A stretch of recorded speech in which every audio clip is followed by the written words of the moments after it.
That's right, everyone. We are back here at SeaWorld Orlando. We're here because SeaWorld is restarting their behind the scenes, which is known as Inside Look. First off, I must apologize about my voice. I'm getting over a cold, so just bear with me. But here I am for Inside Look. We did this last year. Well, yeah, I guess it would be last year now. But what Inside Look is SeaWorld offers 6 locations, and for you to go behind the scenes. And the locations this time include the SeaWorld Rescue Center. Something new this time is the Honeybee Conservation Program. Dive operations is also new. Also Dolphin Theater, Manta Aquarium, and we go to Lion and Otter Primary Housing. If you ever come for Inside Look, make sure you pick up one of these Explorer guides, because on the inside you'll find a location for 3 stamps, which you can get at any of the 3. There are 6 locations, but all you need is 3 stamps. Once you get the 3rd stamp, you can then go to the SeaWorld Rescue Store, which is located at the front entrance of the park, and get a free pen. So, very cool. Inside Look only takes place on weekends, Friday, Saturday, and Sunday. And this particular version of Inside Look will be running until January 26th. But Inside Look will also return in May, with probably some different locations. And then Inside Look will also return later on in November, weekends only, and at 6 locations. Some of the locations are at certain times. Most times it's between 10 and 4. So we're going to be on our way to our first location. So we will see you over there, which will be the dive location. And yeah, it's turning to Atlantis is closed now for its annual routine maintenance. Okay, we're over here by Turtle Trek and the site of number 3, which is dive operations. It's easy to locate the Inside Look locations, just look for these flags and the telltale signs that you're in the Inside Look area.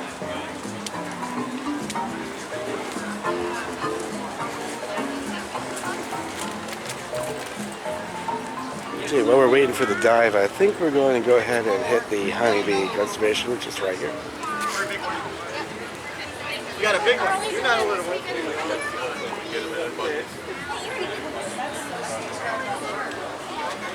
I found a bee out here. That's we do maintain. If we find that they are, shall we say, aggressive, we'll go ahead. When you come back.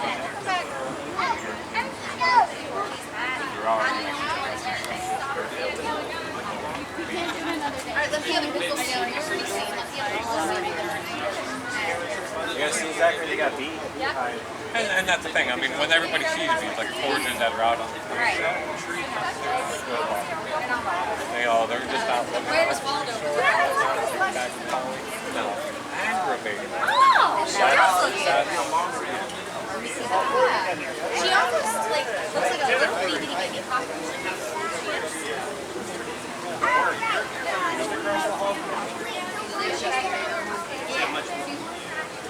So was she like if they're older, they just get to be clean? 6 to 8 thousand. Normally it looks just like this. Oh, okay.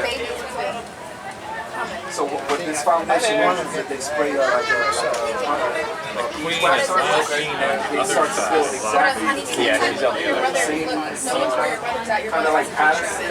city SARS.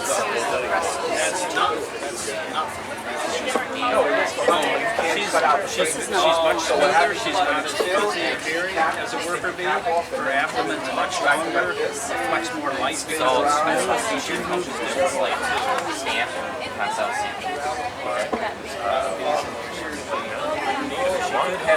Yeah, this is Abdomen down her cell legs.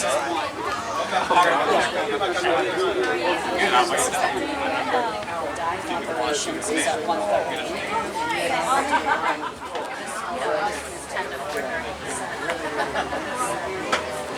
Oh yeah,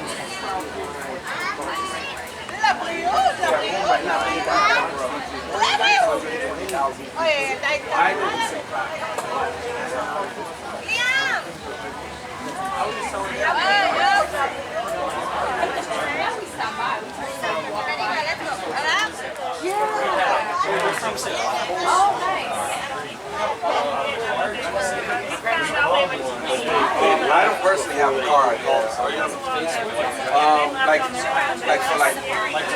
Oh yeah, house. Yeah. I was using that for a little bit until I found this lady that lives actually in our town. Queen.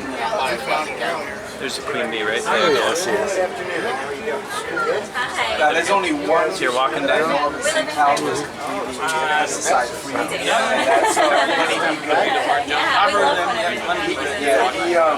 got a queen bee here, guys. She's right down here. Oh, see how big she is?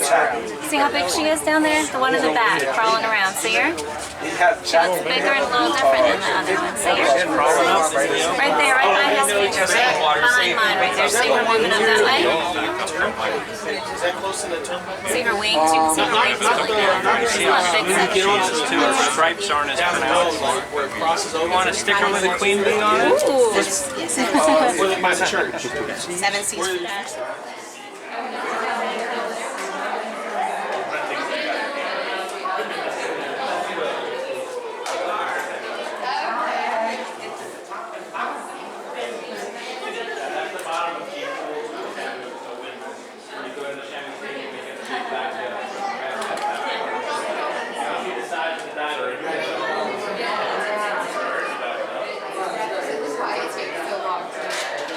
That one takes 2 to 3 divers, about 2.5 to 3 hours. Two good divers can do it. I like doing this pool. I'm the one holding the camera, but you kind of can't see it mostly. I've got a little yellow hose, which is a hot water line, so I'm nice and warm. This water is 52 degrees. So yeah, so it's not bad when you're working like that because you're actually working. But me just sitting here filming out, that's pretty chilly. So.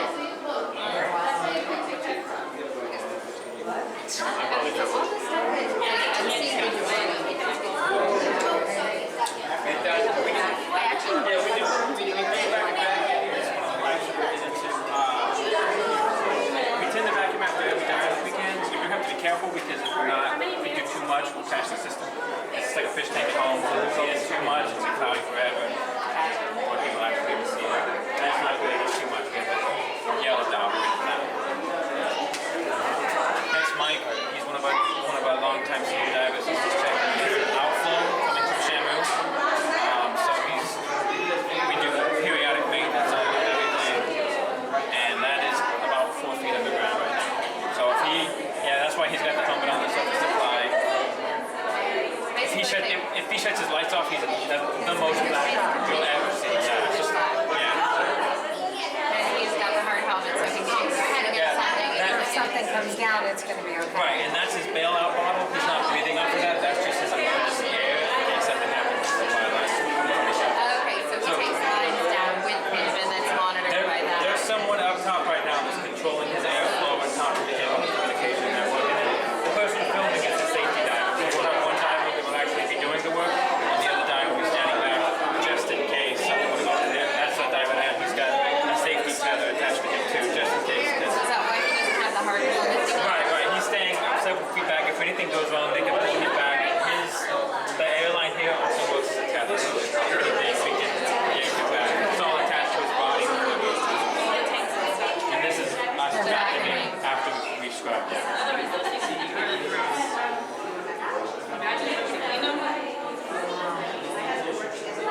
You don't realize what all goes on. You really don't. We do this every morning, 7 days a week. Somewhere inside a tank, somewhere.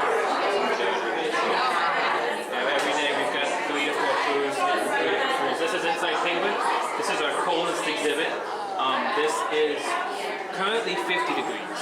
It used to be 30 degrees. It used to be 30 degrees salt water, 35 degrees salt water, and then they made it 35 degrees fresh water, and now it's 50 degrees fresh water.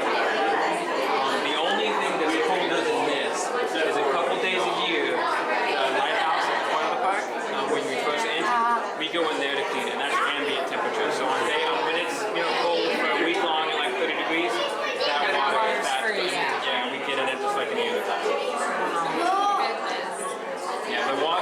coldest we have is actually behind us in Manatee. That water is about 74 to 76 Well, degrees. yeah, because the manatees have to be in warm water or else they have issues. Yeah. There's one manatee that just wanted to play tic-tac-toe apparently. Oh yeah. That I think is Sarah. She's the biggest and the oldest. So how do the animals At the end of our dives, they probably start coming to us and say, hey, it's time for you guys to go. These guys right here love having divers on the water with them because we're just giant fake planes. They love playing with us and messing with us and all that. And it's like having a big puppy, like a Doberman puppy. Doesn't realize how big and strong he is. So yeah, we have two divers. We have a safety diver. We have a diver doing the work, and then we have a safety diver with him to just make sure the dolphins and the diver get along well. And all this. kind of run interference with the dolphin, interferes with the I mean, we have it there. Whenever you turn around, they're all sitting there staring at you going, hey, go ahead and turn back around again. Don't worry about us. We're here. Yeah, and so that we do get in with the dolphins. We don't get in with the sea lions. We don't get in with the killer whales. We get in with the sharks, the manatees, the turtles, most likely. And pretty much all the animals are used to us. So I'm just curious if like some are a little bit more persnickety about this is my pool. You don't have to come in here. But not anymore. This is my pool. This is out here, so this is the top side of all the hoods and stuff that have been done.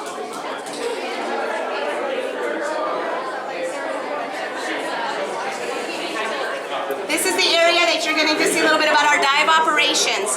Dive operations is part of our habitats team. Some of you might call it water quality. Water quality is in charge of diving and maintaining all of our animal habitats in the park, making sure that they are clean and healthy for our animals. They are about 16 people on that team that maintain all of our animal habitats. They come in and they scrub and clean, make sure the glass is clean, make sure filtration systems are working, and that the water clarity and quality is what the animals need for survival. So we're having a fun few activities with them. So our divers are in the water and you can ask questions back and forth with the whiteboard. You can play tic-tac-toe. We have a nice display up top of some of the dive equipment and cleaning equipment that they use. And you're welcome to ask them any questions that you might have. So this is the first time that we've shared our dive operations team and Inside Look. Definitely take advantage of learning something with them. And we hope you enjoy your time while you're down here. Thank you.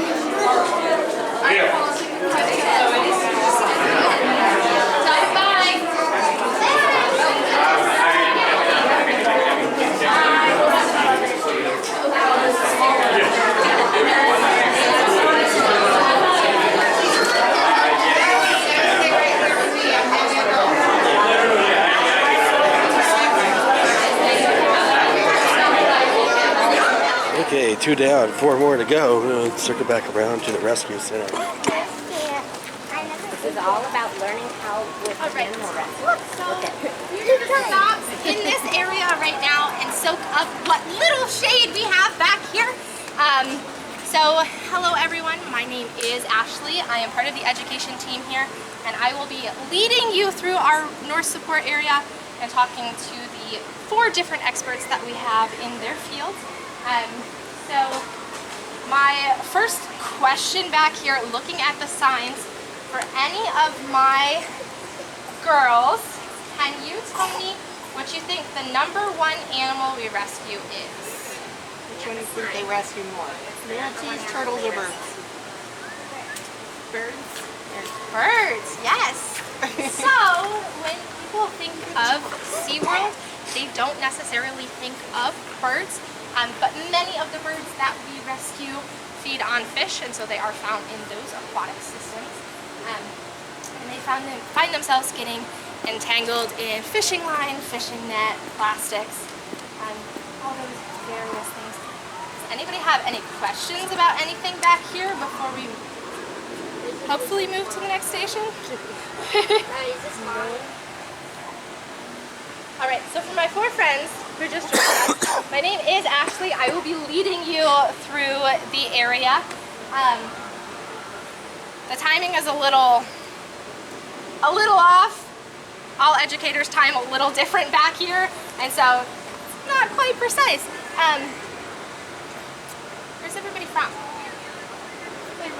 live here.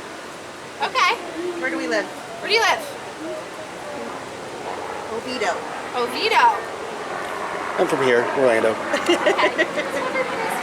Pretty close. So has anybody done, I know you guys, no, you guys, this is your first one. Has anybody done another one of the inside looks that we have here today? The divers. The divers? Divers. Divers. Nothing yet. Nothing yet. All right, you guys picked a great one to do. So the 4 people that we have here for you today are going to be 2 rescue team members, one of our water quality specialists. Water quality is not one of the most interesting things to talk about, but it is definitely the most important team that we have here. And then the last person that you are going to talk to is one of our aquarium members. They take care of all of our fish, sharks, and stingrays. Yeah.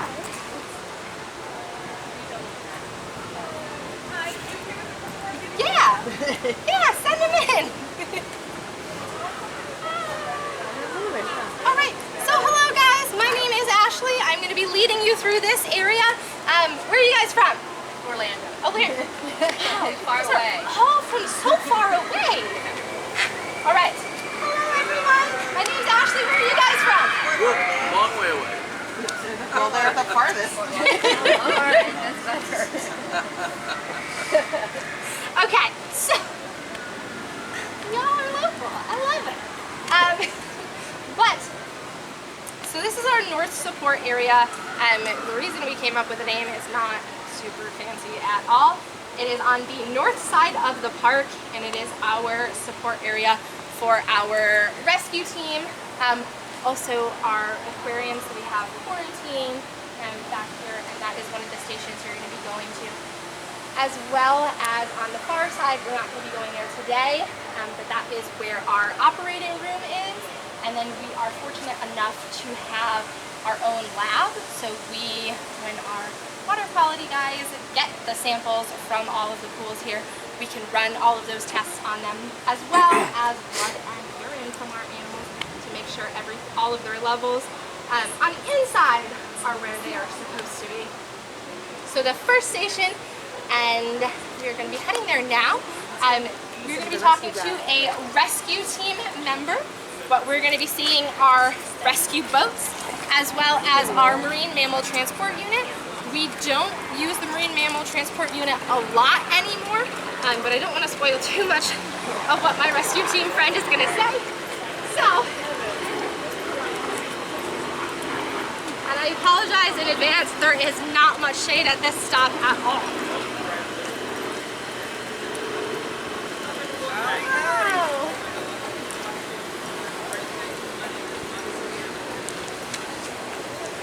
Hi guys.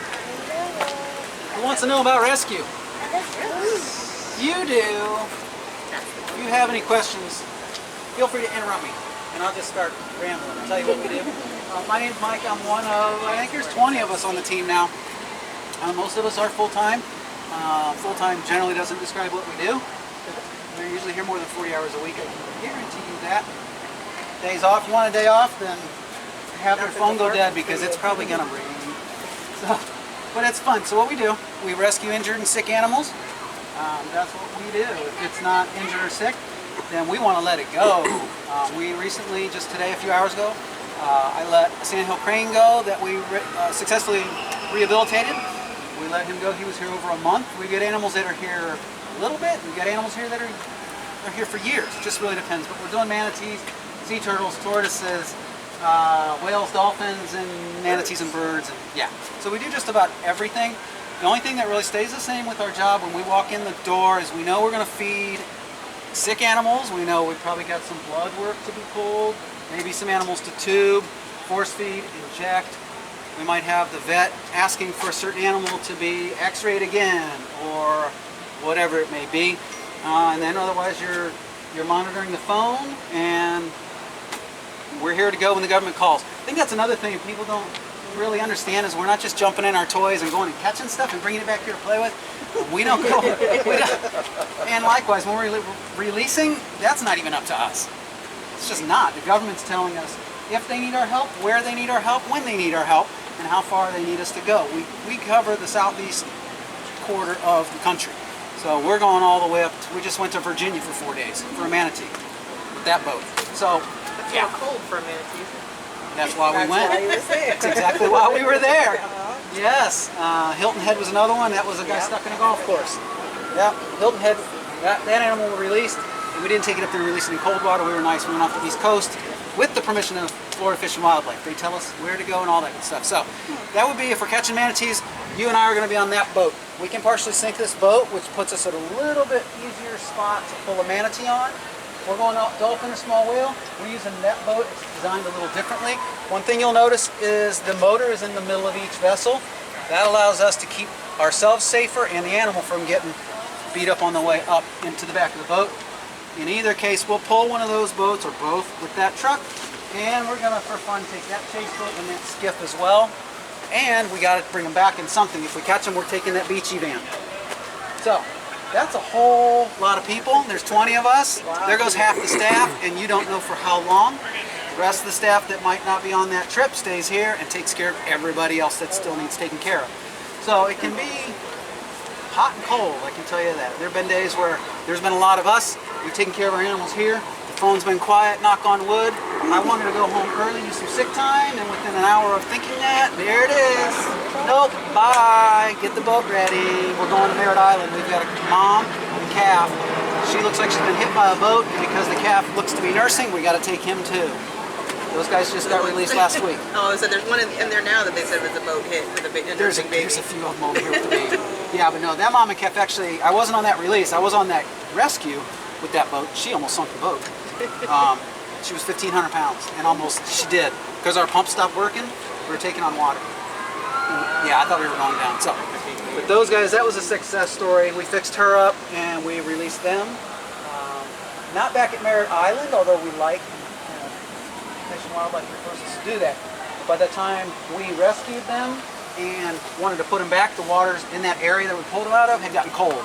So they picked a different area for us to let them go where it was warmer, and we weren't just going to have to go rescue them from cold stress. So yeah. The other thing we do, we're responsible for any animal transports. That's what this big box is here. This is what, if you want to ship a killer whale, small killer whale, pilot whale, this is what you're going to use. This is cutaway just so you guys can see inside. There's going to be a fabric cradle that goes in there. We crate the animals out, we put them in there, fill it with fresh water. I know, it sounds weird, doesn't it? But the pilots, they don't like us using salt water because it ruins their planes. They don't like that. So we do that, and usually we'll do that. It's kind of a secret. We don't usually advertise when something like this can happen. We don't like all the attention. Sometimes we leave it in the middle of the night to avoid that. And we usually always have law enforcement escorting us. We don't stop for lights, traffic, nothing. They pave the way. They take us right onto the tarmac. We get our animals off and onto the cargo plane. Bye. Like when they moved the pilot whales from here to, I believe it was San Antonio, is it? San Diego. San Diego? Yep. Okay, so that's how they did that as well? Like to the... Yes, yeah. We used boxes like this, and there's more to it than just filling the water and plunking the animal in there. You've got to make sure they fit, for one. This has got to be leak tested for another. Usually these need a coat of paint because they're in storage. They need work. We're on the hook to do it all. It'll take a good at least week. We'll be flying people. In that case, we flew people in from San Diego as well. Yeah, it's a whole big thing. And usually our veterinary staff is also on the plane as well as some of us. And off we go. Is it because of the protesters or because of people trying to steal exotic animals? Or both? Protesters. Yeah, we don't need the negative press. It's usually not that big a deal. The ones that I've been on, it's been more people that are just curious because you know what's driving down the road. If you see this on the back of an 18-wheeler, it's not like it's hidden. It's on an 18-wheeler. It's got us riding with it. Per federal regulations, we got to be with the animal, even if it's on a highway. I was in a box like that over there with a manatee on 528. Oh, on the beach. And you're on your own, yes. And he was not. Kaya was behind me with her animal. We brought him in from both manatees from Columbus, Ohio. They're not in water because they don't have to be. They're in foam. But Kaya, her animal is just taking a nap. It's puppies and rainbows for her. Mine is spinning around trying to pin me, and I bailed out of the box on the highway. Everybody's like, oh, so were people looking at you? I said, I don't know. I was worried about me. He's 1,800 pounds. He's already squished me once. I'm out. And then you got the bosses in the chase vehicle calling her, is Mike okay? Do we need to stop? I don't know, let me ask him. Hey, are you okay? No, I'm not okay. I'm coming in your box in a minute. This knucklehead's squeezing me. Ride them like a Bronco. Oh, that was a long 45 minutes. They don't give them anything to help them maybe calm or anything? Sometimes we do. In this case, they didn't. But there are animals. Yeah, there are different animals where you know it's just not safe. We need to sedate that animal a little bit. You know, take the edge off, and we do. And then there's a reversal when we're ready, if the vet chooses to give the reversal, or not, or you just let it wear off. But yeah, we've had some scary stuff. Some big manatees that are they kill you. And we've had to sedate them just to move them from one area to another. What type of training or schooling do you need to have for your particular position? So most of us came from a biology background. Me in particular, yeah, I studied biology, a BS in biology. There's others that have a zoology degree. And most of us came in with some sort of animal experience. We're getting some new hires in, some part-timers that are getting an opportunity to join the team. And they've done some work with turtles, volunteer-wise, and internships and things like that. But most of us full-timers have had years of experience. I'm on year 25, 26. So it's fun. You never know what's going to happen. Day changes day to day. It could change in just a second. In fact, 2 groups ago, I was looking down there. I don't think it wasn't your group, it wasn't me. But Brant, one of the supervisors, I saw him coming out of there with a life vest. Oh. And I was like, oh, here we go. Where are we going? Oh, good. Where are we going? And he came over once you all left. And I said, dude, why do you have a life vest? Are we going somewhere? No, it was something else. No, I got to run a medication to this, that, or whatever. I don't know, but yeah, it wasn't a rescue. But that's how quick it can change. Right. Yeah. Your days off may not be a day off. We're getting called.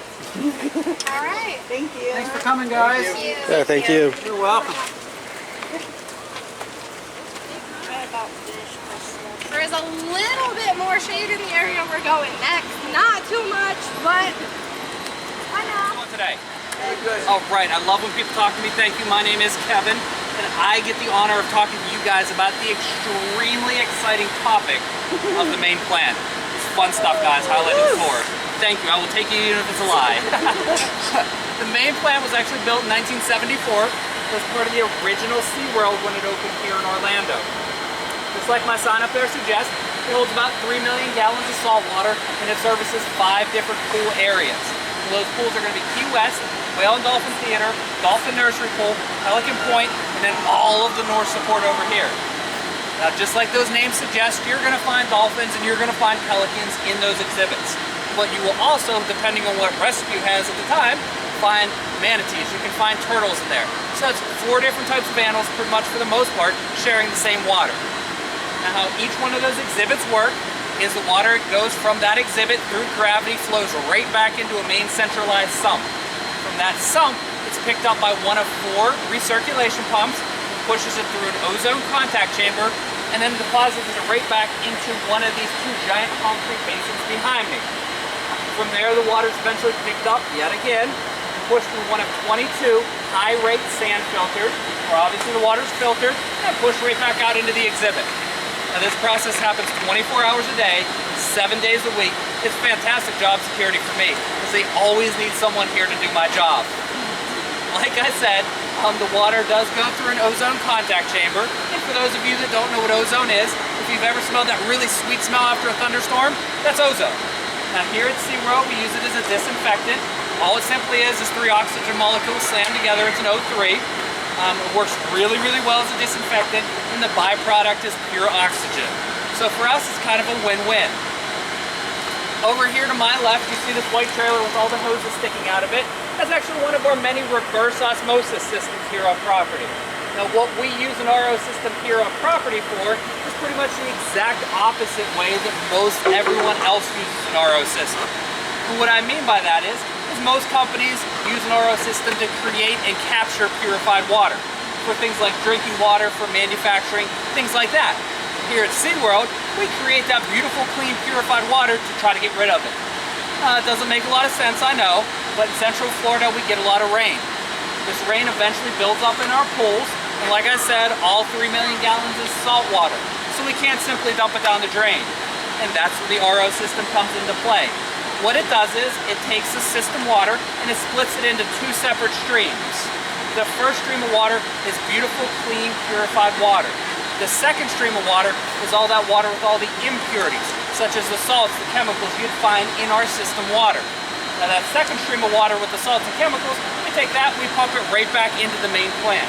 We want to keep all the salts and chemicals to ourselves. But the first stream of water, that beautiful, clean, purified fresh water, we actually take that, and we pump it into a series of tanks where it's both eventually recycled and reused by other departments. For instance, plant ops actually takes and uses it to pressure wash the sidewalk. Horticulture picks it up to water the trees, the flowers, the shrubs you see all throughout SeaWorld. Eventually all that water is both recycled and reused, like I said. It's kind of a way for us to give back, and also, I'm not going to lie, it cuts down on our city water bill as well. Like I said, the main plant was built in 1974. In 1974, this plant was designed to be a manually operated plant. In 2020, the main plant is still a manually operated plant. And what I mean by that is if I need to do anything in this plant, I physically have to walk out and I have to flip the valve by hand. That doesn't sound that bad, but it's usually not one valve, it's a few hundred per shift. It adds up. So, the beautiful thing about the main plant is it's actually the oldest here on site. As a result, all of our other life support systems are newer. And again, as a result, most of them are actually automated, which means if I need to do anything, I log onto a computer, hit one button, and it does everything that I need it to do most of the time. That, in essence, though, is water quality, my job, and the main plant. Do you folks have any questions on any of it? Is it 3 million gallons per day, or what is it per day? It actually, the turnover rate is, if I remember correctly, it's just over 2 hours to turn over all 3 million gallons. It's, yeah, it's pushing water. It's actually the second largest on site. The largest system is actually Shamu Stadium. It's a little over 7 million. Are there any other questions? All right, well, you folks have a great day. The good news is, your next stop, you guys get to see animals. Trust me, it's a lot more fun than water quality. We have here, but it has to be the most important one we have here, because without the right water quality, without the right pH, salinity, our animals would, exactly. So, but now we get to go to the fun part, see some sea turtles, which is always, so our rescue team friend is going to tell you about the sea turtles that we're going to see, so I don't really want to spoil what she's going to say. So,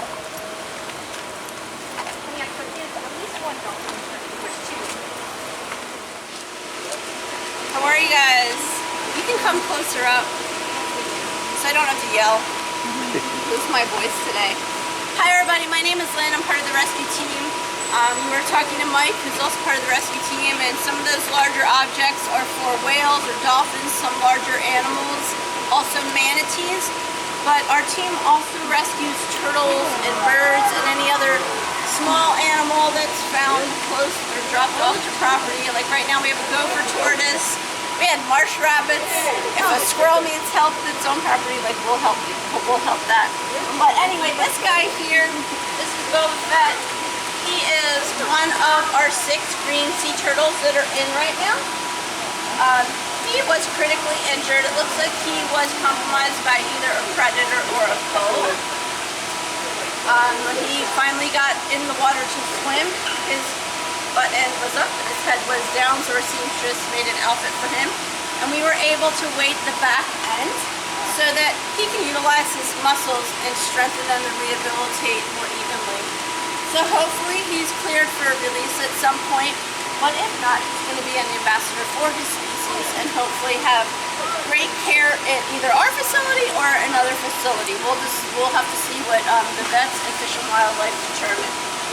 We also have in our care, besides the 6 greens, all the rest of the 30 animals are chem-strictly, which are critically endangered. So it's very important that each one of them is rehabilitated and is set up for success for their release. So, so far 10 of the 30 have been medically cleared. So we'll wait and see what the story is for Fish and Wildlife. to where and when they're going to be going out. So there's more turtles up on that deck, but you're going to pass by and see some on your way out. If you guys look over here, you see this? We have a manatee hospital. And say a manatee comes in tonight that's hit by a boat or suffers from red tide, we can use a forklift to get them in here and lower them and be in more shallow water so it's easy to breathe, it's warmer water, and you can get to them more easily here because we can pull them out, do x-rays, have the vet staff come in and examine them. You guys are a really good group, so I'm going to do something. I'm going to take you up there and let you see the manatees up there, but you have to promise me not to wander off, and definitely don't go over because I don't want anything to drop in with those dolphins there. So let's real quick go look at these manatees. See, the kids always listen. It's the adults that sometimes I have trouble with that kind of wander around. You two come up front so you can see. So this is a good example of manatees that have been rehabilitated. These guys are scheduled to be released. We have 7 males in here that will all be going out shortly. Again, Fish and Wildlife will determine where and when they go out. 4 of them were hand raised. They came in as calves, very tiny, and were hand raised. And now they're big enough to finally go back out to the wild. So we have the 7 males back here because we have a bunch of females in our other pool, and as they're rehabilitating, you don't need some preteen boys messing with you. So what kind of questions do you have? If they were hand raised and they're going back out to the wild, so how do you treat them differently so that they don't... That's a great question. So when we first we had to use a tube to feed them because they needed nutrition, but they did not know how to take a bottle and they were scared of us. So we did have to get them used to us when they're very tiny and catch them and use a tube to get them nutrition around the clock. Slowly we turn that tubing into bottle feeding, and then we spread those bottles out every 3 hours around the clock. And now, as they get older and bigger, we start to wean those bottles. The only time we handle them is when we're feeding them or medical care. And then as they're beginning to eat lettuce from the bottom and the surface, we are very hands-off and we do nothing with them for about 1.5 years to 2 years, those babies, before they go out. So they're not being handled and they're foraging on their own and learning from some of the other older manatees because we want their success out there to be good. We don't want to see them back. As much as we love them, we want them to stay out and be successful in the wild. We're always needing to make more room for new manatees coming in. So I want to thank you guys for coming and supporting SeaWorld. A lot of people don't realize how much rescue we have going on back here. It's a lot, it's expensive, it's around the clock. So thank you guys so much for that. Hopefully on your way back to the next area, like I said, half of our turtles are up here, but we have a whole bunch of turtles down there you can take a peek at. Okay? Thank you guys so much. Thank you. Thank you. We have more manatees behind the exhibit at our other manatee hospital. You guys are welcome to look out there after the tour. Our last stop is going to be someone from the Aquarium team talking. But first we're going to peek into these turtle pools that Lynn was talking about. So just be sure you stay to the left of this yellow line right here. Definitely look inside. To the yellow line. You can't see them super well. Sometimes the ones with these 2 pools down here are a little bit more obvious.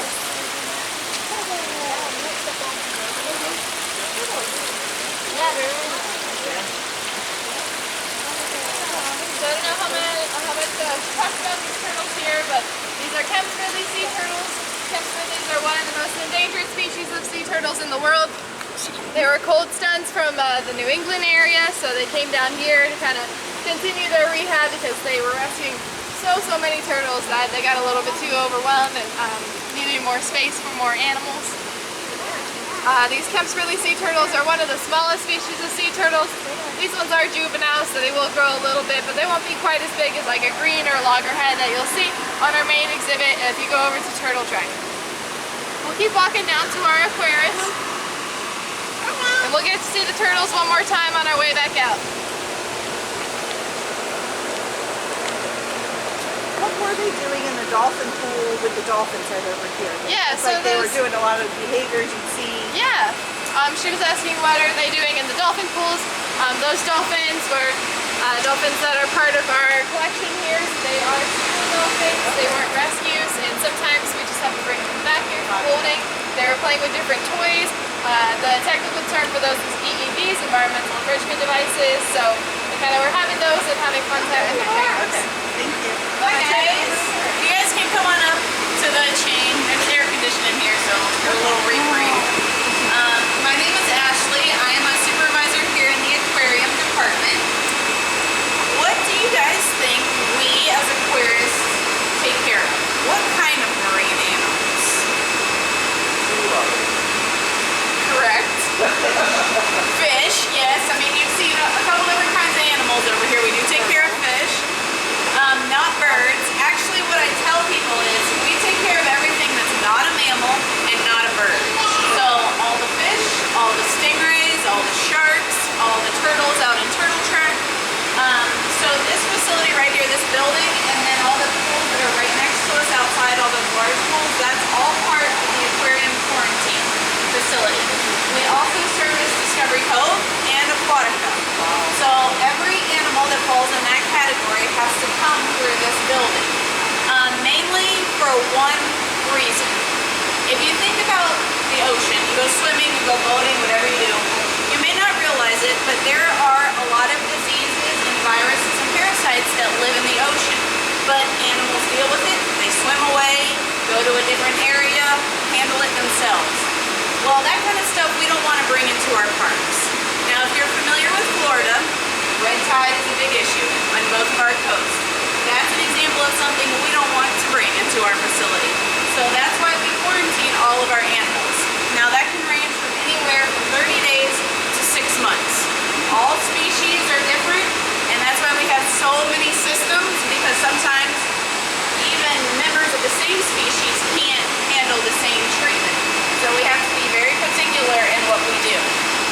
Now, that's the main reason this building is the way it is. The other one is, what if on exhibit you do have an animal that gets sick? Or maybe you have a pregnant animal. Or maybe you have, say, 2 sharks that are trying to feed in the same location but it's not working out. We also serve as kind of a holding area so we can work with the vets and the lab techs on how to solve this problem. What medications do they need? What other attention would be best for them? For example, I don't know if any of you have been to Manta yet today or have seen it. There are bonnethead sharks up at Manta. Last week, one of the females gave birth and we had 5 bonnethead pups. Now, normally, everybody would live cohesively in the ocean. But in Manta, in the actual large exhibit, there's only large animals. So we only feed large types of food. And any other small foods that we feed would get eaten up by all the other animals. So the pups, as they're called, would thrive and survive and grow larger. We needed to separate them, and we have them in a holding pool so we can feed them size-appropriate items, and they're doing great. So that's kind of an example of one thing that we serve to do. You guys have any questions about anything? How long would the shark pups probably be here? Well, honestly, bonnethead sharks are very prolific in their mating. So we usually, at least once a year, sometimes more than once a year, we have pups. So whether we keep them or we send them to another facility, it can range anywhere. We usually keep them at least 3 months and then either put them on exhibit somewhere or send them to another facility. Anything else? Alright guys, well I want to thank you so much for doing Inside Look today. Enjoy the rest of your tour areas and don't get too hot. It's only January. Saying, like, I thought it was January. What is Florida? Florida's a weird place.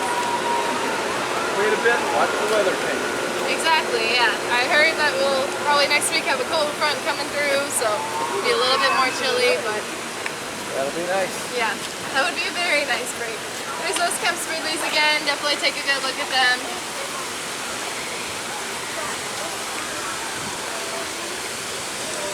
What's the life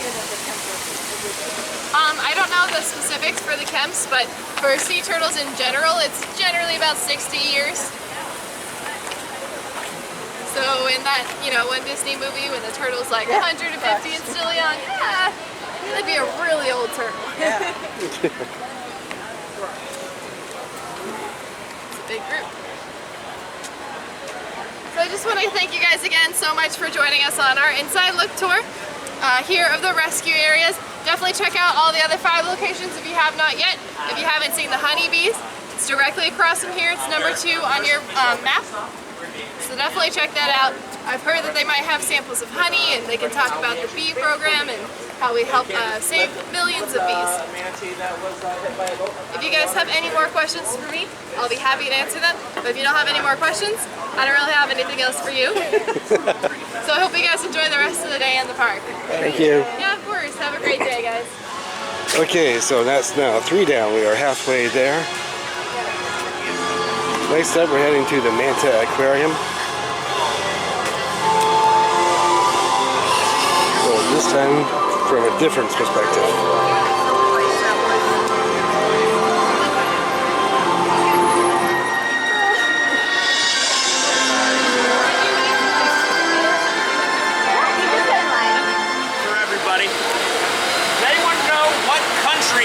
Considered like the origin of roller coasters. No? Anyone want to take a guess? Germany? Ooh, Germany's a good guess. Anyone else? Will do. Brazil? It's actually usually considered to be Russia.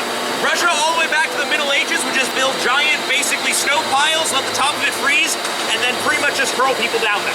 And that's considered the birth of the roller coaster. In about the Renaissance, kind of 16, getting into the 1700s, the French decided they wanted that, but there's not, 70 feet of snow in France. So they built them all out of wood, basically covered it in wax, and then threw people down it. And that was sort of the beginning of building your own version of it, essentially, and kind of where that starts. Over the centuries, it gets developed more and more. They start basically making grooves in it, and carts that have a kind of bump at the bottom that fits into the groove to follow along. Does anyone know what state the beginnings of American roller coasters happened in? New York. New York. I know where you're going with this. You're thinking Coney Island, old-timey amusement parks. You're right for the first, what we now would consider a modern roller coaster, but we're looking about 50 years earlier than that. So that's about the turn of the century to the 1900s. Going back to the 1840s in Pennsylvania, a mining company would mine the top of a mountain for coal, had a railroad that went down it to transport the coal. On slow days when they didn't have a full load, they would sell tickets to basically ride in a minecart down the side of a mountain. And that's considered the birth of the American roller coaster. We've kind of come a long way since then. The name of the game for roller coasters these days involves 3 sets of 2 wheels apiece for a total of 6 wheels on either side. Those old days, all the way up till like the turn of the century, Coney Island and all of that, there's one, it's called the road wheel. It sits on top of the track. In the old days, that was all you had. You just fly down the side, you go up and over a hill, and you kind of come up and you smash back down and you hope everything lands in the right place.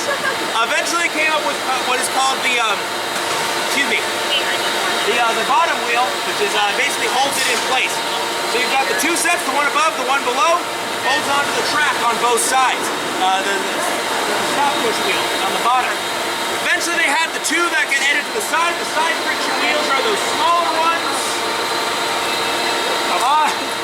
The smaller ones along the side there are side friction. Basically keep the whole track, or the train from sliding too far one way or the other along the track.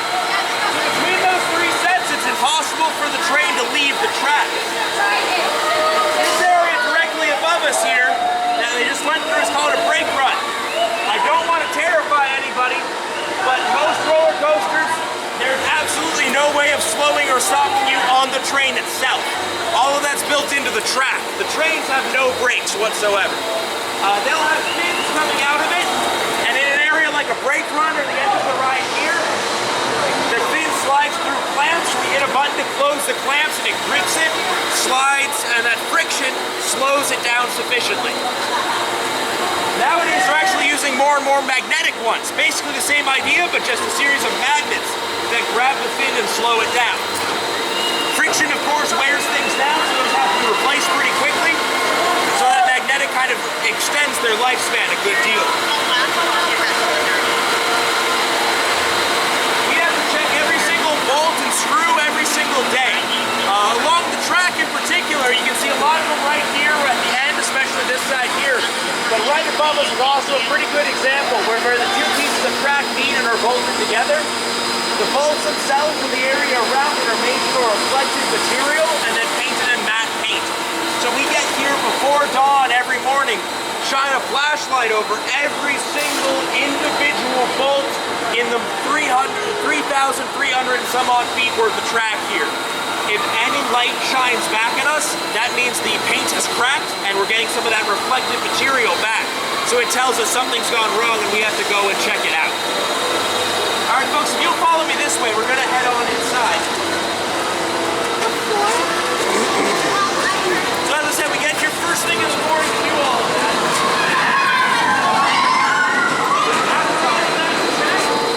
And the daily maintenance and inspection of the cars themselves is done. We'll run it several times empty to make sure nothing goes wrong. Then we load basically the torso parts and crash test dummies into all the seats. And fly and run it several times with those. If somebody falls out, we're not opening that thing. Then last but not least, someone from the ride maintenance team themselves will actually ride on it. So someone's going to fall out. Alright, folks, if you head up this staircase here, we're going to take a look. So we're on glass, feeding something, which is a lot of time today. So the black blotch ray, she comes up and her target is this little red square. So she comes up to that, and then we will feed her a variety of fish and stuff there. We also feed the guitar fish. They're kind of triangular shaped. They're on the sand. They're bottom feeders. So we have a green target that they come up to, and they also feed on the glass. Noticing a trend here, huh? So yeah, so we'll feed them up there as well. And then some of the animals like the sardines, we don't feed them on the glass. Sorry. Those guys, we just broadcast feed. So we just throw it out in the middle, and so all the sardines go nuts for all that food. Now the sardines, you'll notice they just swim in a circle. A lot of people are like, you have to do that. That's a natural behavior for a sardine because that is how they protect themselves from predators. That's this schooling behavior. So if an animal wanted to try and eat one of those, the shark, one of the bonetheads like, I'm gonna eat that sardine. It's hard to pick one out. So when they get freaked out, they start going like a little tornado, and you're like, what in the world? Like, good luck picking one out. So that's a normal behavior for them. So all of our other exhibits we have that we can access up here, it includes our coral system. That is over on the far side. You can see the lights kind of sticking up out of the ground. So that's a 10,000-gallon stony coral exhibit. We do all of our dives and access points all from up here, feeding. And then our holding system for that is against the wall there. You see the bank of 6 lights over 2 aquariums. So if an animal gets sick, or we're propagating corals, or something like that, or there's birds or whatever, we can put it in the holding system. So we always have a holding system for most of our exhibits that is either on the same water or it's on the same water parameter. That's temperature, salinity, alkalinity, calcium, all of those chemistries are monitored to make sure they are very similar. Our holding system, where I talked about those bonnethead pups, is right up there, that large white tub above ground there. That's the holding system for our main exhibit. And our sea dragons are way over in the back corner over there, and that's where our sea dragons are kept. The sea dragons, the food we have for them is shrimp, and we actually raise their shrimp in-house. So you see these little square boxes? There's some square boxes over here, some over here, a bunch of them against the wall over here. All of those house mysid shrimp, which is what we raise in-house for our sea dragons. Because sea dragons are very delicate and very expensive, and we are wanting to reproduce. We were the 5th aquarium in the world to ever reproduce them. We want to keep the ball rolling, so we're controlling all elements of their nutrition by raising their shrimp in-house. So that's kind of the layout of the land here. Does anybody have any questions?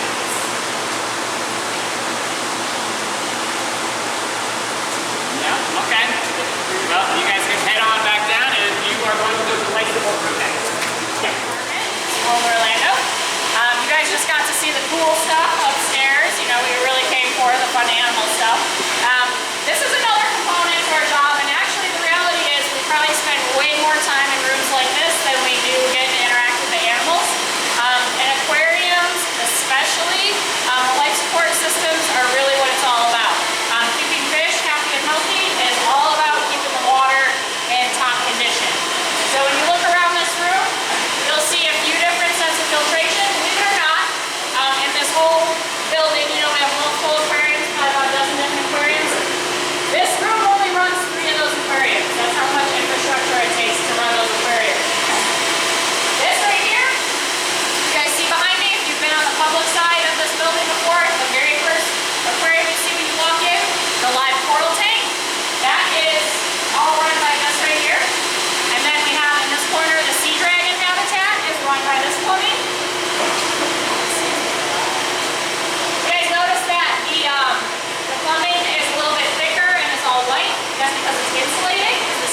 Friday, so that was cool. So now I'm going to head over to next location, which is the Clyde and Seymour, or the Sea Lion and Otter primary housing.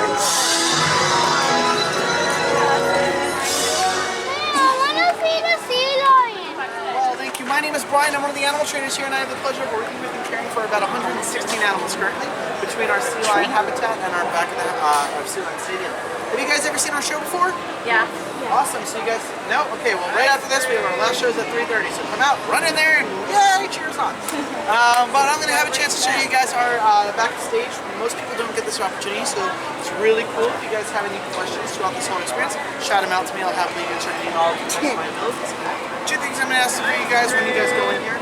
First thing, take your time. We work with animals that live around water, which means they take water everywhere they go. So it can be slippery in here, so just take your time. We're not running, we're not rushing, we're going to see everything all together. The second thing is take any and all photos that you guys want. All I ask you guys to do is keep yourself and your equipment on our side of the habitats. Sound good? Yep. Yep. Alright, you guys can follow me in this way. Fish? I don't smell anything. But you probably smell fish. You mainly smell you! Yeah, that's Rebel and Condor. Those are two of our 10 Asian small clawed otters. And they are living in one of their habitats right now. We currently have 7 habitats for the otters, and those habitats are all connected by a series of gates and doors. We can have multiple habitats, one giant habitat.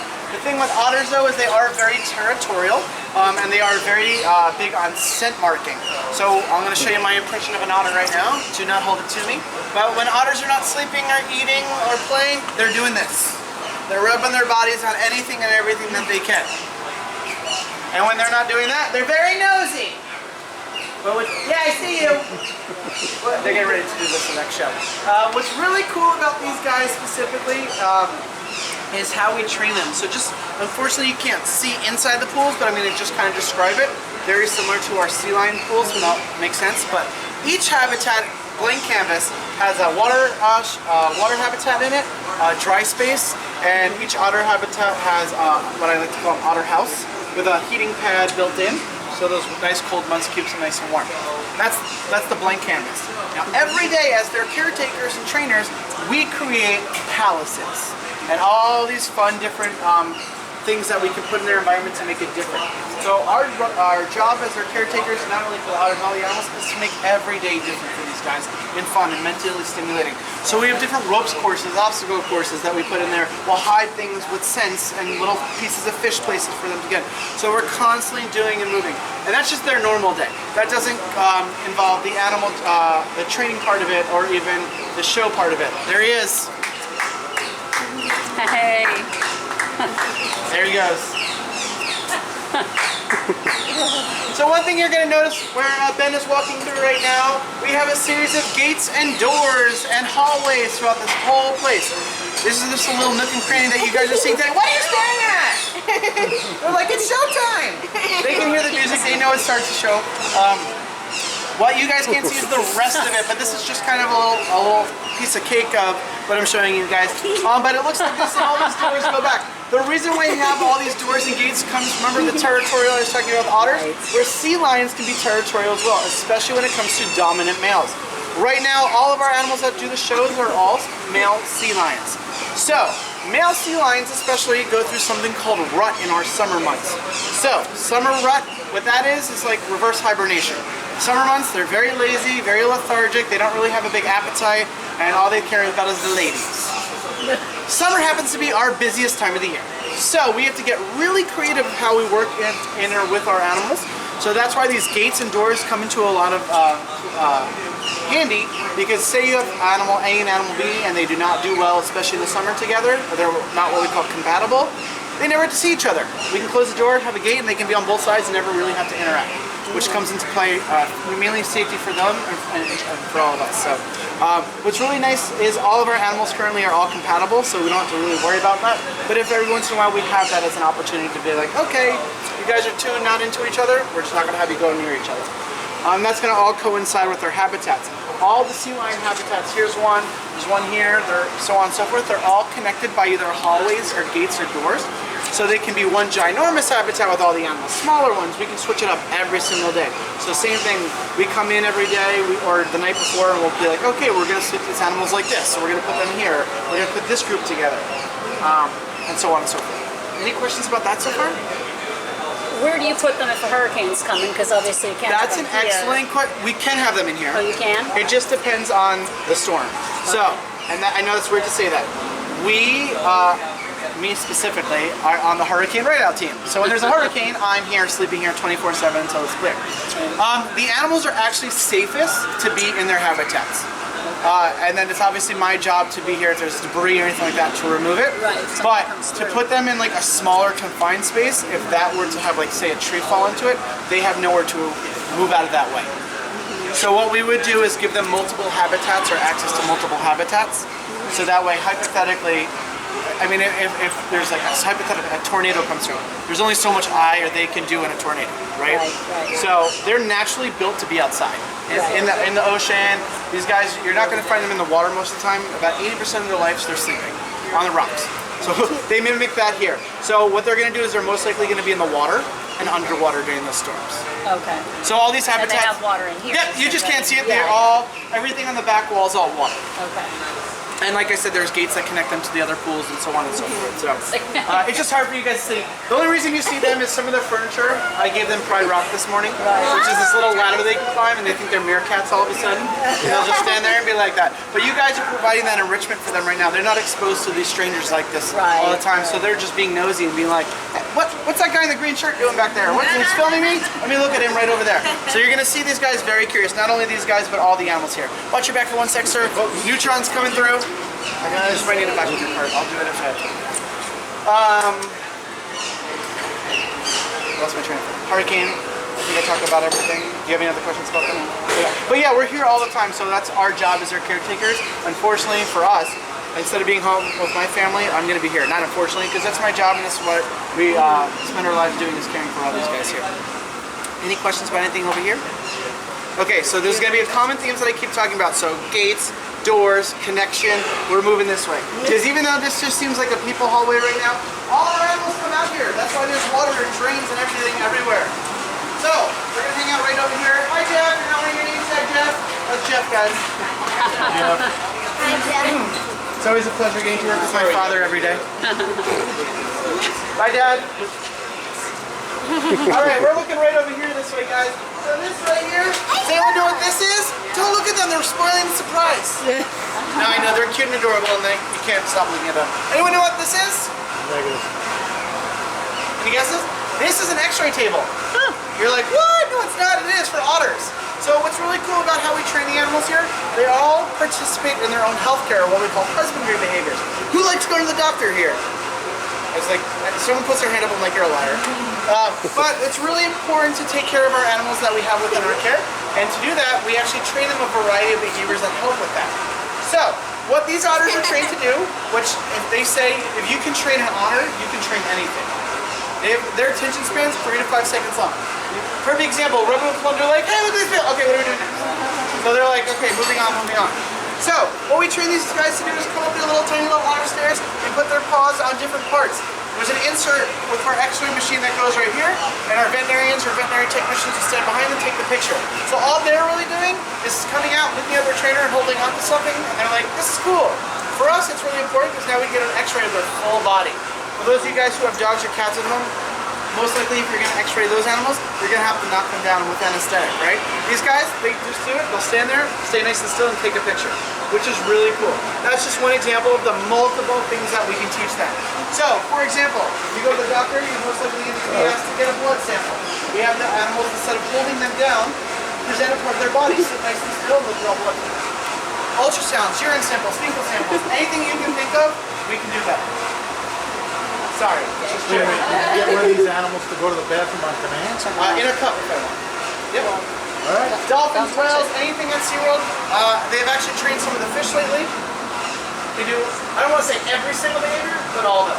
These guys can, the nice thing about sea lions, which is going to sound weird, but in the animal field, especially marine animals, dolphins, whales, they all go to the bathroom in the water. So to get a fecal sample for them would be very challenging.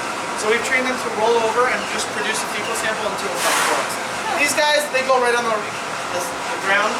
We clean it all up. Not like those dolphin whale people over there. They're like, oh, we cleaned our pools, yay! We're like scrubbing here every morning, just clean it all. But each has the pros and cons. But we can actually get their sample. But if we need to, we can have them sit nice and still and get a sample as well. Most of the time, a lot of those samples have to be sterile. So we want to make sure that there's nothing in their environment that's Any questions about this one? All right, here we come, boys. We know you've been waiting patiently. Look at him, he's giving me pouty face. This is Thanos and Panther. They are two of our up-and-coming Clyde and Seymours. High five, boom. Now, what's your question?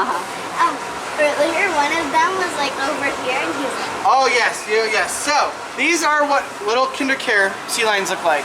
They are 1.5 years old, and right now they are in the process. As you can see, Panther's a little sleepy right now. They've been having a little bit of a playtime right now, where Thanos is like, hey, come play with me, come play with me. What you can't see right now, and I'm gonna give you, is on this corner, is a set of those gates and doors that connects to the next habitat.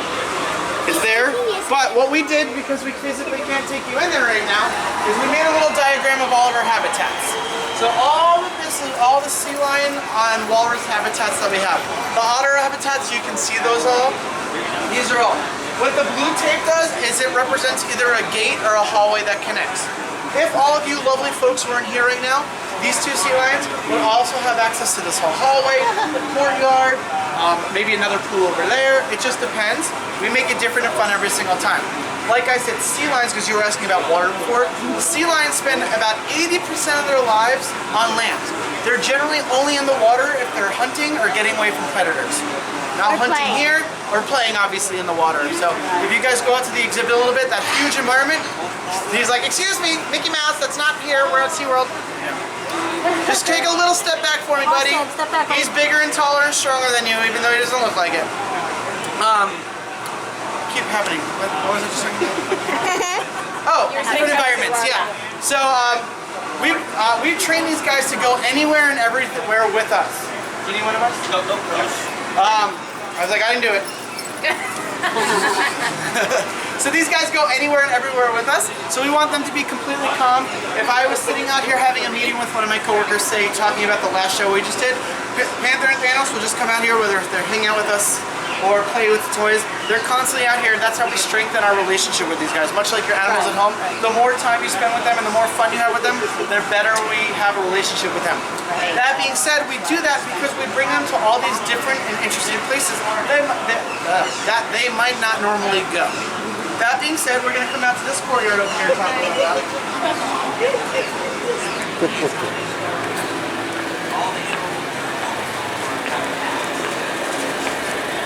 So this area is really cool because this is what we call our transport area. So this is the only area that actually connects. Just watch out for that door. Sometimes it opens and people are not very good at looking. It's the only area that connects our exhibit to our stadium side over here. So like I was telling you guys about the husbandry behaviors, if you guys were to go through the door that I didn't want you to get hit by, that hallway goes to our locker rooms, our laundry facilities, and our offices. And if you were to go to the other side, that's where our giant scale is. So one of the husbandry behaviors that we teach the animals is to weigh themselves. I didn't say we weigh them, they weigh themselves. They'll walk over there with us, hop on the scale. Some that are a little self-conscious will look at the numbers. And then walk right back. So they need to be exposed to all the things that they might run into. This is a live road back here. Usually the cars will stop there, but obviously you can see golf carts come here. Strangers that don't work in this area will walk in sometimes. You need them to be comfortable with that. Out here you'll see planes, helicopters, screaming people on roller coasters. It could be thundering lightning. There's a lot of different things out here that they can be exposed to. This air conditioning machine might turn on. There might be someone's cell phone that goes off. You name it, they are going to be exposed to it. Much like a seeing eye dog or a companion animal, you want them to be exposed to all these things. Same with us. So that's where this bad boy comes into place. This is one of our sea lion golf carts. Not for us, but mainly us and them. They hop on the back and we'll take them wherever we want in the park. So all the animals here are in training or already trained to go anywhere. So luckily our veterinary team has a lot of availability to come down here to them. Our animals are pretty spoiled. Whereas in the, but there are some things that require us to go to them. So what we'll do is we'll have them go on the back of the golf cart. We can walk them there, it's just a lot further, so we'll drive them there. it's just a lot easier and it's fun for them, it's different. So we'll take them on that there. We have a few of those. We also can take them into the park for different meet and greets or opportunities to see different things. Remember, enrichment's a really big thing for us. We want to make their days different and fun. I've worked at SeaWorld for close to 13 years now. I can say for me, I've never had one day that's ever been the same.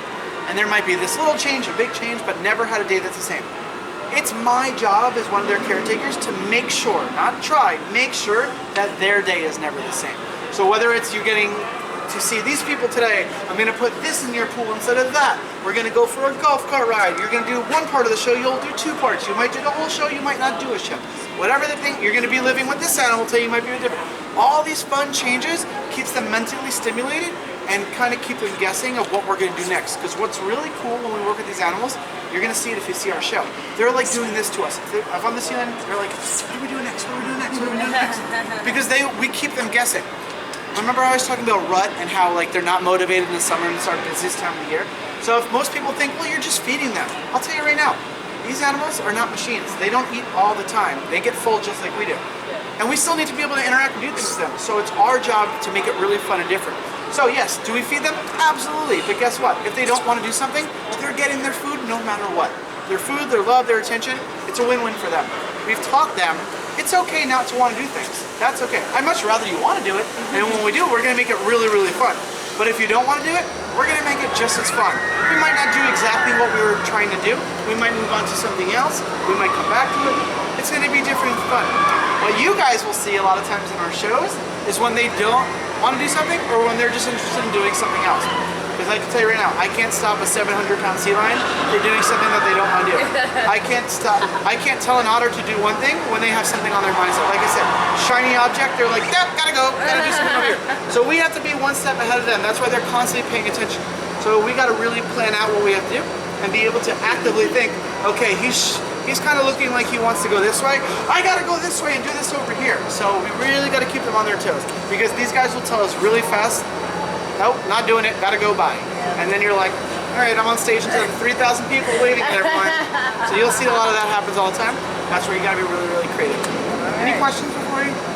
Any questions? Yes. Is it ever stressful for them to have this different day all the time? I will say I don't think so. Unfortunately, I cannot say anything of what the animals think or feel because I can't communicate with them. I can tell you if they did not find it, because I don't like to say like or dislike, I can tell you if they didn't find it reinforcing, they wouldn't do it. And the reason for that is, a lot of times, like I said, all day long they have the choice. But right now I'm sitting out here and I open the pool gate for Thanos and Manta and they want to come out, great. Most of the time, if they, you okay bud? If they want to come out, great. Sometimes they'll be like, yep, you're boring, I'm going back to playing here. But that's their choice. We want to give them anything and everything that's going to be their choice. It's just my job when they choose to be with me, I'm going to make it worth their while. That way it increases the reasoning of why they want to be with me. And that's where that positive reinforcement comes in. We want to say, hey, you want to be with me? Great, it's going to be fun. If you don't want to be with me, great, that's okay too, but it's not going to be as fun. It's going to be fun and you can do whatever you want. But I'll tell you, if you're with me, it's going to be really fun.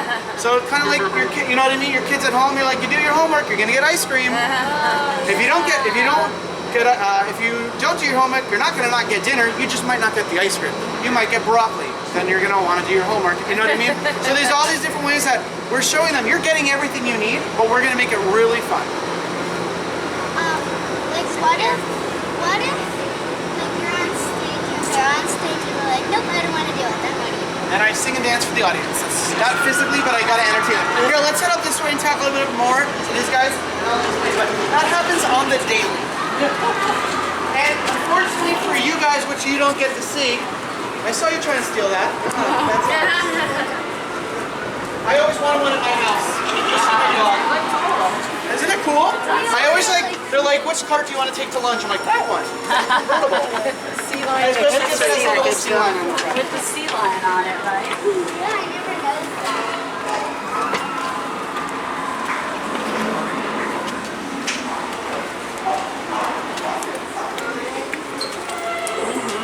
Okay. Is anyone trying to go see the show at 3:30? Was anyone trying to go see the show at 3:30? No, we've seen a bunch of Okay, times. cool. We're passing. I will continue my tour, but if anyone wanted the opportunity to go, I will send you them. Were any of you guys wanting to go see the show at 3:30? I'm going to keep talking, but if you wanted to go, I was going to tell you how to get there.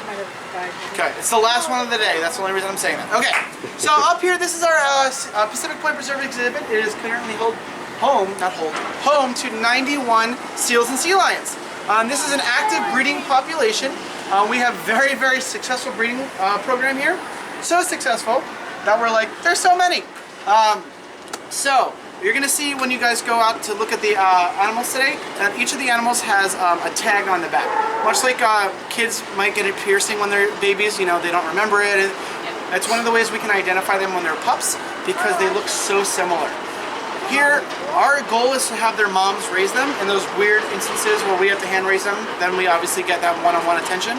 But in the case where the mom is raising them, we want to make sure that they're getting the proper nutrition, getting the weight that they should be.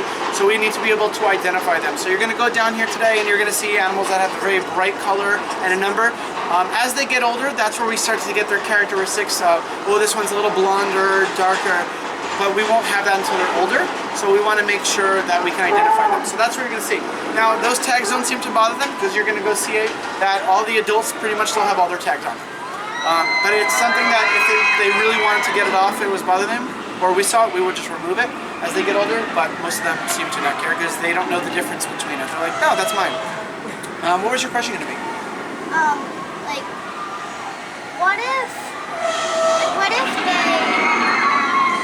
Like, what if they chewed their tags off or something when they were a baby, and then they can kind of tell which one is which? Usually, that's a great question. Whether if they chewed it off, or if they, let's just say, well, if it fell off, because every once in a while they fall off, they're actually not that strong.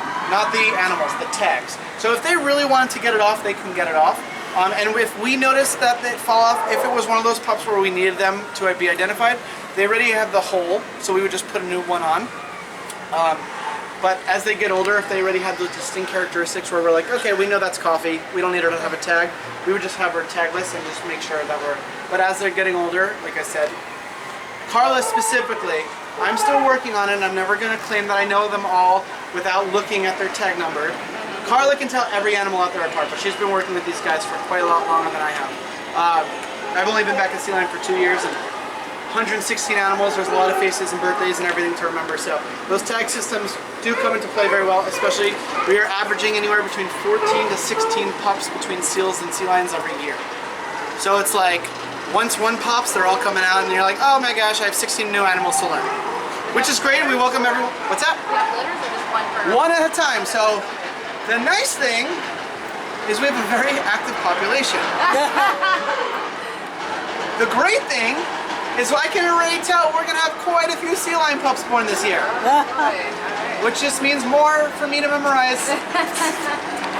But what's really cool is we have a very good population. We're actually the leader in the zoological community for sea lion pups and harbor seal pups and breeding. So we actually help a lot of facilities out with their populations as well, which is really nice.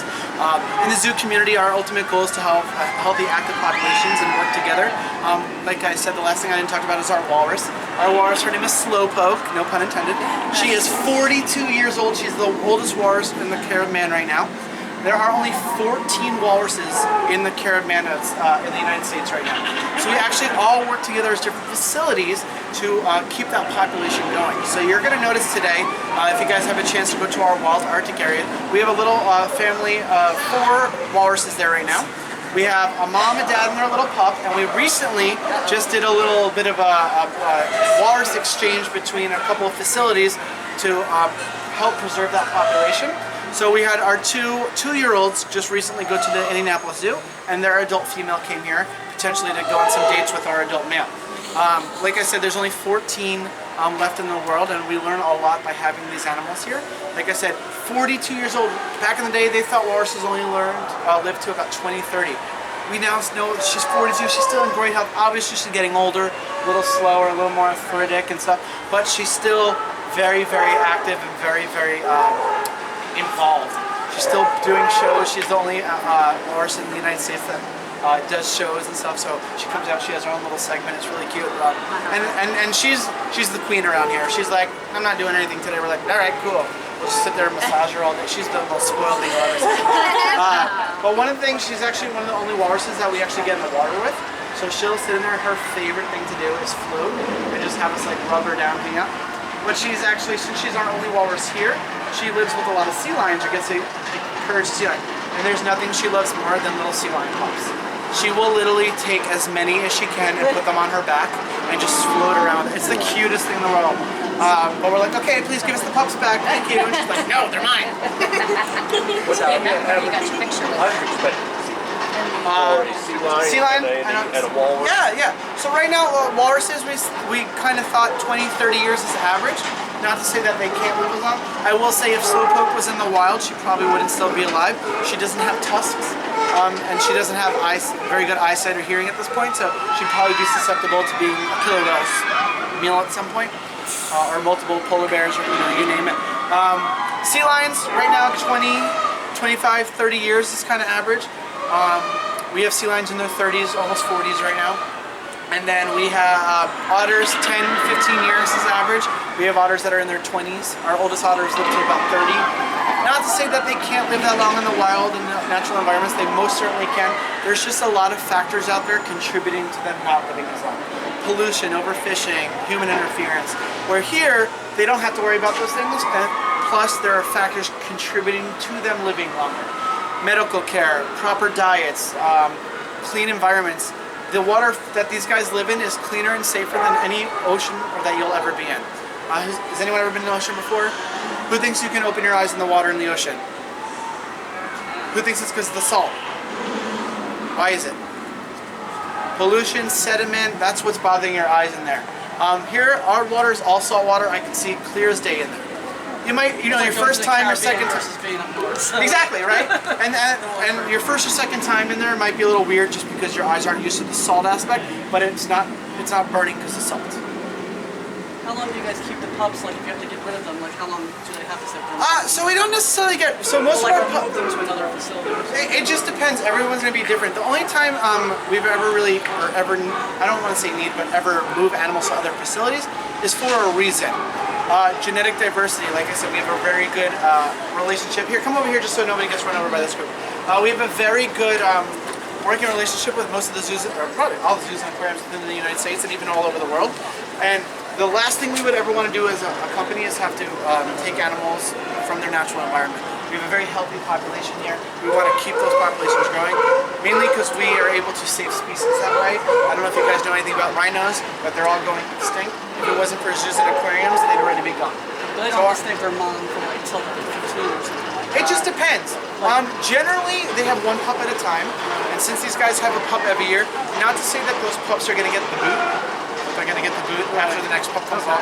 We've seen like other, like the mom that's like, say the 1-year-old that's not needing to nurse anymore is still nursing a mom. We might then take that 1-year-old into one of the back habitats or onto this side just to give that new pup an opportunity to nurse, because we wouldn't want that to get neglected. By 1 year old, they should already be eating fish on their own. They should, just like, it's hard because humans, like, and this is no offense to anyone, I'm the same way. We keep our young with us as long as we can. We stay in our family units. And animals do that too, but a lot of species don't do that. In the dolphin world, for example, any male dolphin is getting the boot as soon as they're off the team. Well, I know with gorillas too, they'll kick. Yeah, there are, and it's not because they don't, it's just they're not serving a purpose to that family. Now, those family groups might have 1, 2 males or young males, but once they're those breeding age, they're going to become competition for that other breeding male, so they don't want them around. So they're just going to go join another group. We replicate as much as we can. It's that natural thing. So right here we have a huge environment. This is as close to a normal rook of sea lions as you can get. The thing that I don't want to say would ever be concerned about because we're proactive, but our only concern is if you have too many breeding males in one area, they're just going to fight for that dominancy. It doesn't mean they're going to kill each other. It doesn't mean that there's going to be bloodshed everywhere, but it would mean that the social structure would constantly change.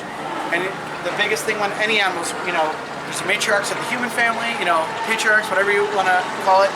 Same with the animal world. And if you disrupt that natural order, there's just going to be chaos to figure out that order. So we want to try to keep it as normal as possible. So for example, we have about 6, 7 breeding males that live out here right now.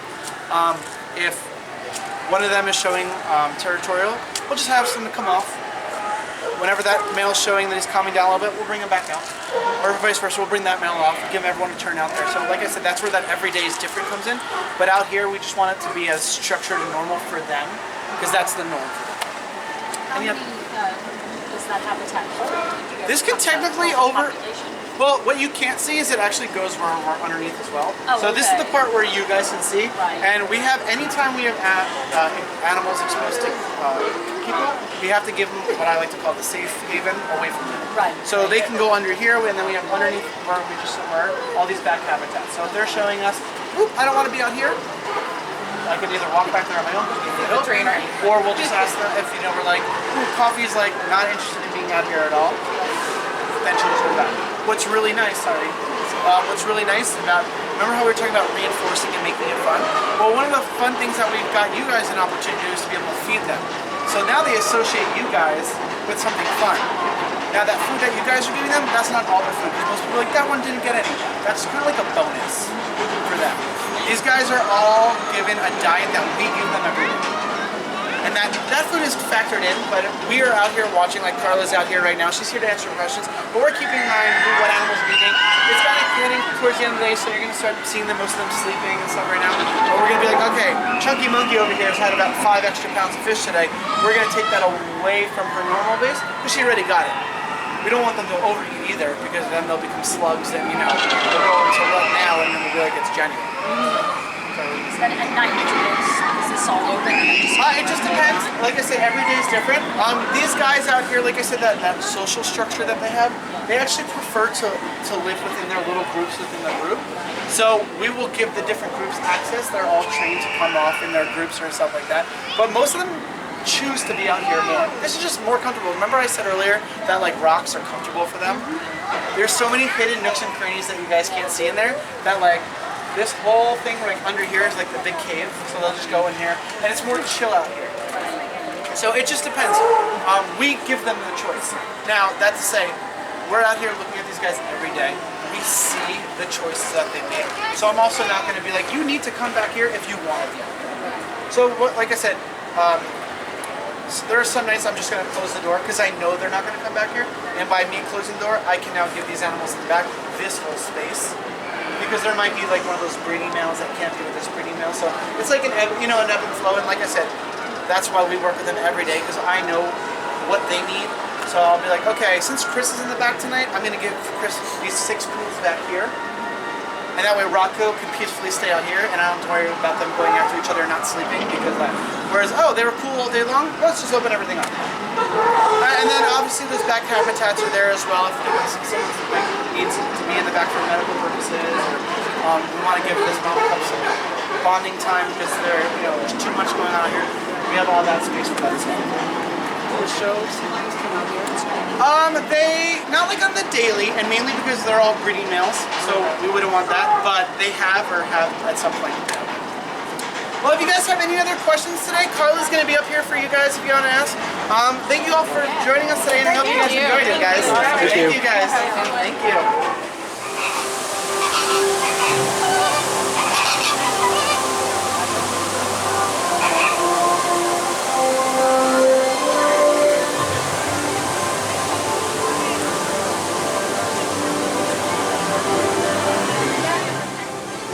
Okay, I got my 3 stamps, so now I'm going to head to the SeaWorld Rescue Store to get my free pin.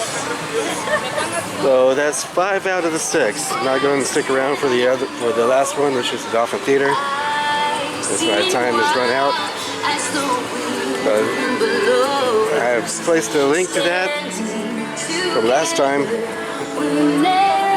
on this video up in the corner. So make sure you check that out. Alright, here we are. Now to get my pin. Right here at the front entrance of the park. Okay, got my pin. It's time to head out.